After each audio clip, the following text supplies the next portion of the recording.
Hello shepherds, welcome back, and if you're new here, hello! This is where we talk all things sheepy.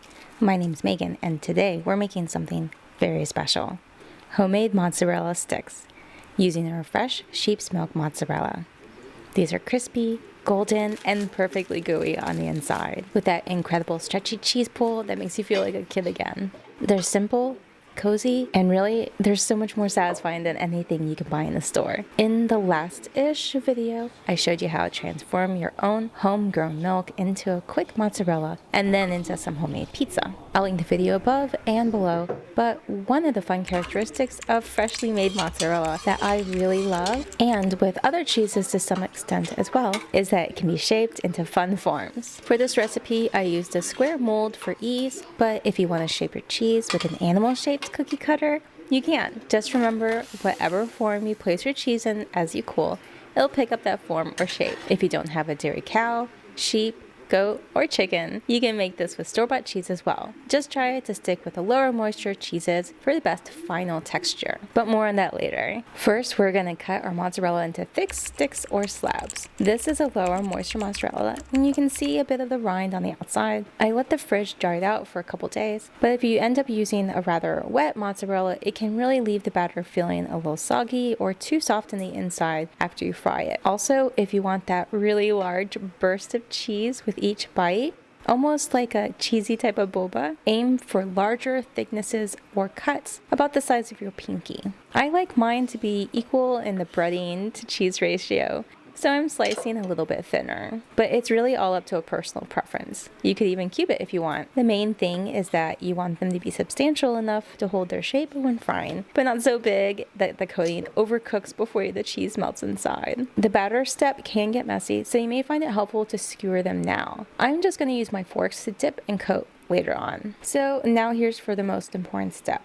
We're going to freeze these guys. If you're worried about them sticking to your pan, it helps to line the baking sheet or pan with either parchment paper or a silicone sheet. And then we're going to pop these guys into the freezer for at least an hour, but longer or overnight is even better. This keeps the cheese from bursting out of their crunchy shells when it hits the hot oil, and also so you get that perfectly gooey center with that crispy golden shell. Now, while they're freezing, let's go ahead and mix up our batter. Maybe you're familiar with the traditional way to make mozzarella sticks, and this usually involves several bowls, one for some beaten eggs, another one for breadcrumbs, and then one for flour. This method though puts all of that aside and still yields a nice fluffy batter. In the small mixing bowl, we'll need 1 2/4 cups or 210 grams of all-purpose flour, 1 cup or 210 milliliters of water. We're going to sprinkle on our yeast. I'm using an instant yeast, 1 1/2 teaspoons or 4.5 grams, as well as 2.5 teaspoons or 15 grams of sugar. I'm mixing it a little bit in before adding in our salt. This is a pretty thick batter base. Don't forget to adjust the thickness to whatever your heart's desire. Add a little bit of water, about 1 tablespoon at a time to thin your batter down, and add flour 1 tablespoon at a time to thicken it. To me, this feels it's about as thick as waffle batter. And now that we added our yeast in and mixed our yeast into the batter, let's go ahead and add our 1/2 teaspoon or 3 grams of salt. And then mix until well combined and smooth. It's pretty cold here, so I'm going to go ahead and proof our batter in the oven with the light on for about an hour. Okay, so an hour's passed and our batter is poofy and bubbling away. And before we get started, let's go ahead and grab our frying pot. I'm using a shallow cast iron pan and adding just enough oil to fill the pan. Just be careful to not overfill your pot and cause a grease fire. I have the heat on medium-high, and to check if the oil's ready, I like to use a chopstick, and when you dip the stick in the oil, there are little bubbles forming around the edge of the wood, and then you know the oil's hot enough to cook with. Another example, sometimes you can use a sacrificial piece of batter and just drop the batter in and see how it bubbles, but the chopstick works pretty well. We want it super hot, but not smoking. It also helps to have a cookie sheet pan with a wire rack to help drip the excess oil off, but a towel on a plate works well too. So let's set up our breading station. We'll have 2 shallow bowls, one with batter, and then one with our panko flakes with a little bit of garlic, some dried oregano, and basil, or about a teaspoon of Italian seasoning blend mixed in with a pinch of salt and pepper. As the panko flakes get used up, I'm going to continue adding some more of this spice and salt blend as we go. I find the Italian seasoning in the panko flakes really gives these beautiful pops of like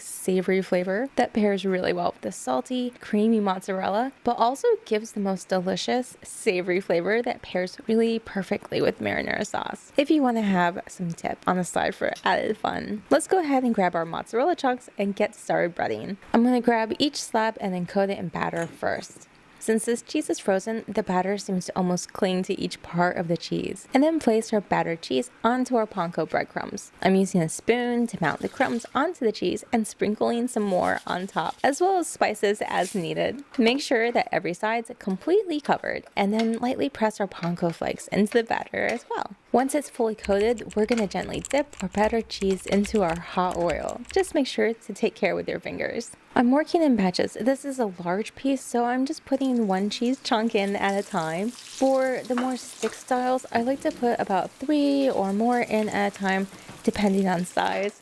The main thing to remember is to give each cheese stick or chunk enough space to move and bubble, but also we want to keep our oil temperature hot. I'm going to fry each slab for about 1 to 2 minutes and then check on the underside for browning, turning them gently halfway through, and then frying again for about 1 to 2 minutes more on the other side, basically until they're a nice golden brown and crispy all over. You'll know they're done when the bread coating is this beautiful amber brown color or golden color, and then carefully lift our cheese stick out and place them on a wire rack or a paper towel lined plate to drain. I'm going to go ahead and sample one of these ones while it's still pretty hot. So let's go ahead and break this one open.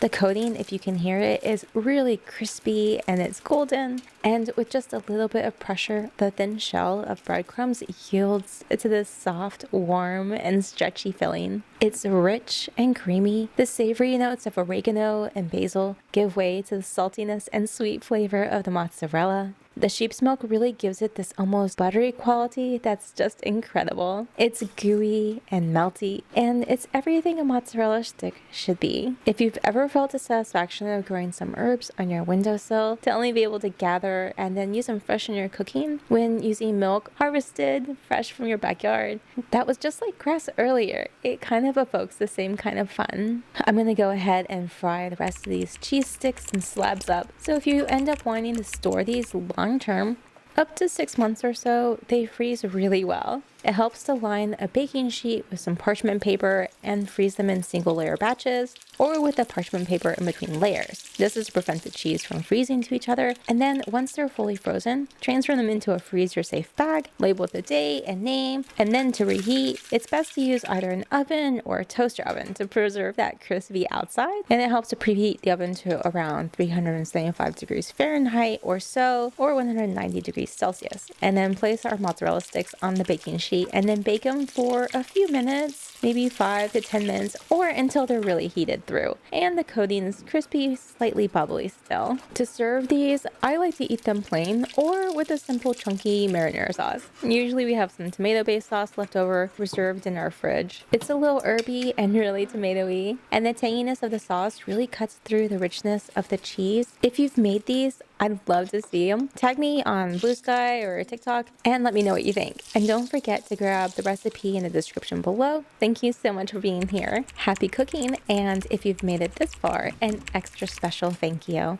I appreciate you. If you found this video helpful, please give it a thumbs up. Don't forget to subscribe, hit that bell icon so you never miss a sheepy take, and thank you so much for watching. I'll see you in the next one. Ta-tas!